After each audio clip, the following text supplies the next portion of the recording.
Wis tak pasrahke kabeh karo Gusti. Udane sore sing dadi saksi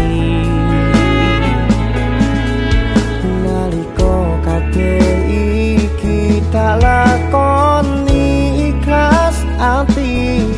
Muga Gusti maringi dalan sing tapi